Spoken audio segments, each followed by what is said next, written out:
Hey guys, I'm adjusting sequence valve here. So this is the valve block for rod catcher PV271. I will adjust the sequence valve and then I will show you how to adjust that sequence valve. I will show you also the schematic after the testing. So stay tuned. Alright, so this sequence valve here open at 500 psi. So this gauge here is my port A, my port B. So at the moment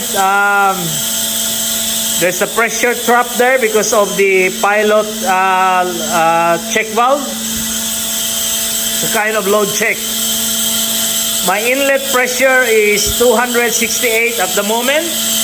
So I'm gonna set this to 500 psi or more a little bit, maybe 520 plus and minus.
Alright, I set it like that.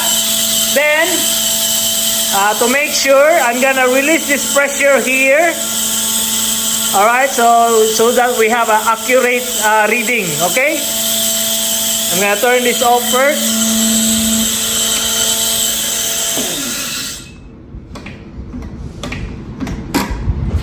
So we know that we set this to 515.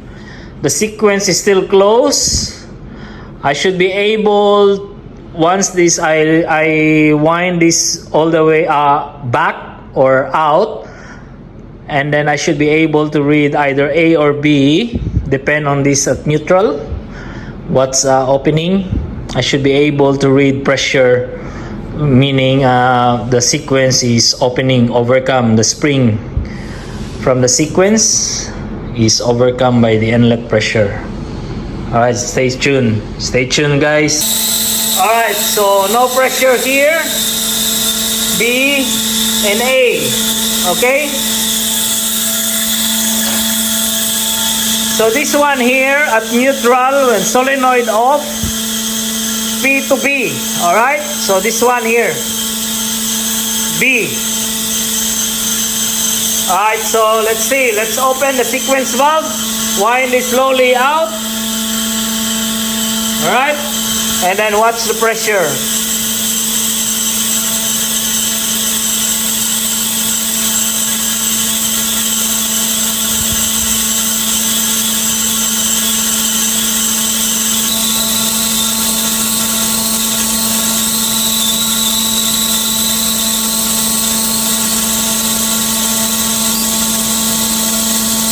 That's it.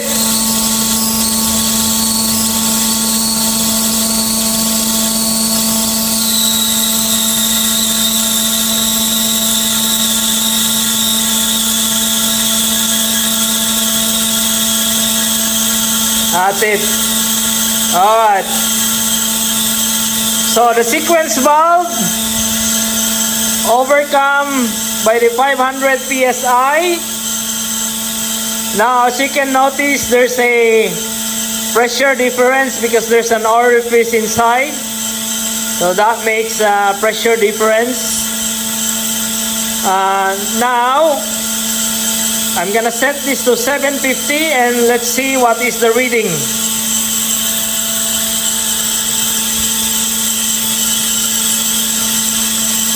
394. So I make sure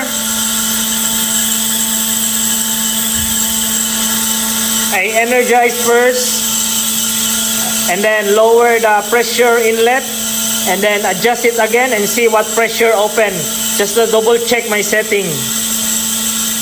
Alright, so I turn this on.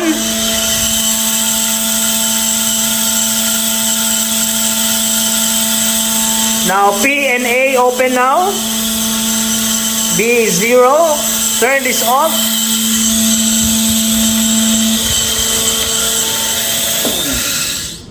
And then turn this off.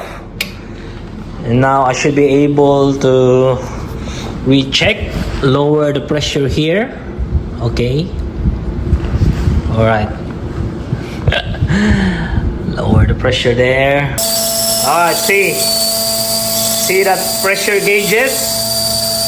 Now I slowly wind in the pressure inlet. Relief. I should be able to see at 500.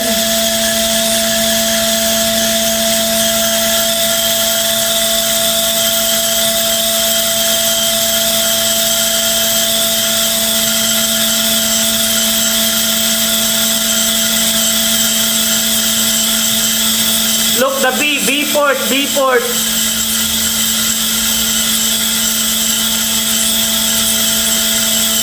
Up, 499, yes. So that's okay. So the sequence is open at 500 PSI. Alright. That's it. And then I'm gonna lock that and then recheck again. So I lock already. I'm gonna recheck again.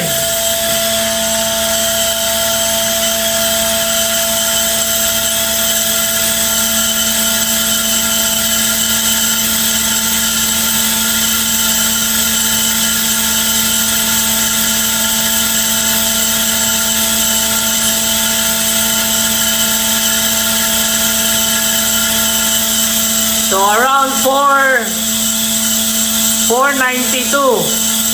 So I'm gonna tune a little bit, okay? So 513 opening. So the sequence open at 513. So I give a go. So that's it. That's how you adjust the sequence properly. Alright, solenoid on. That should be P to A. Yep. Solenoid off. P to B. That's neutral. I'm gonna increase to 750 and let's see what happened to the pressure.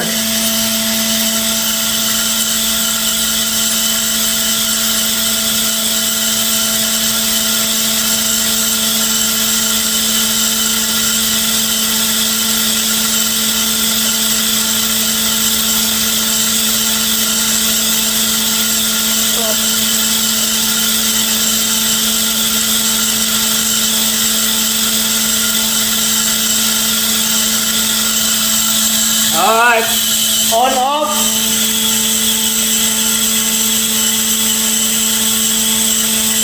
So 750 roughly the pressure on B is 597. A 594, so around 590 plus 590 plus and minus 10 psi. That should be okay.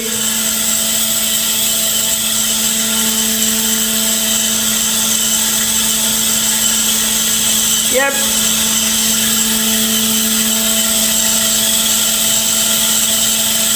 It's good.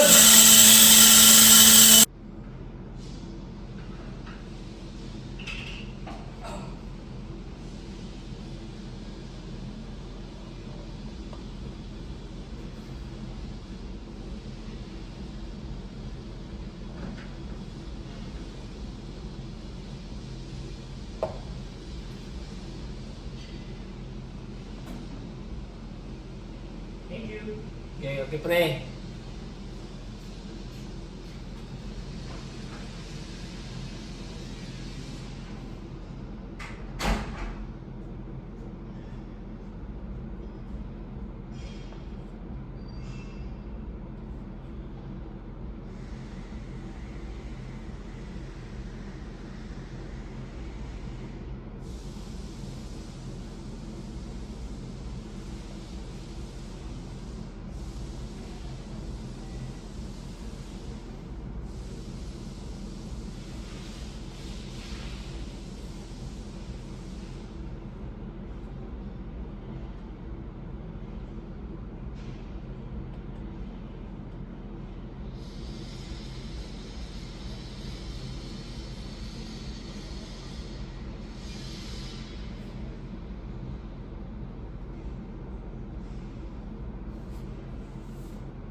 So guys, this is the hydraulic circuit diagram of that valve that the valve block that I tested.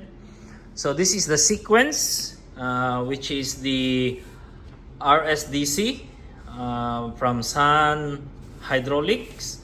So RSDC LAN. This one here is the 4-2-way solenoid operated directional valve, which is the DNDA XNN. And then of course the two pilot check valve, which is this one here. That model is CKBB, okay, XCN. So there's two of them, CKBB. So what I did is I put two pressure gauges, okay. This one is the inlet gauge, and this is the downstream. And so I put 500 here, and then slowly I wind this all the way in, and then put 500 psi, slowly wind out until I can read the pressure here, meaning the spring is overcome by the 500 psi. Okay, so as you notice, at solenoid, this is on off only. At solenoid off, the pressure when the sequence is open, so the pressure is from P to B. Okay, that's the neutral position when the sequence is open. Okay, there's always pressure on B. So if you're putting the cylinder there, if you want normally close the cylinder or retract, you put this on the rod side, the B port. And then if you want normally open, which is extend, then you put the piston side of the cylinder on the B port. Okay, so A and P open, so that's drain, and then P and B pressurize when the solenoid is off. So okay, so if you energize that, then the operation now will be P to A, and then the cylinder will extend if you put the A port to the cylinder or the piston side of the cylinder. Okay, so it's pretty tricky to set the sequence, because the more you close it, so it will close. There's no flow coming from P to the downstream because it's closed. And then if you wind this all the way out, then whatever pressure there will overcome that spring, the valve will straight open.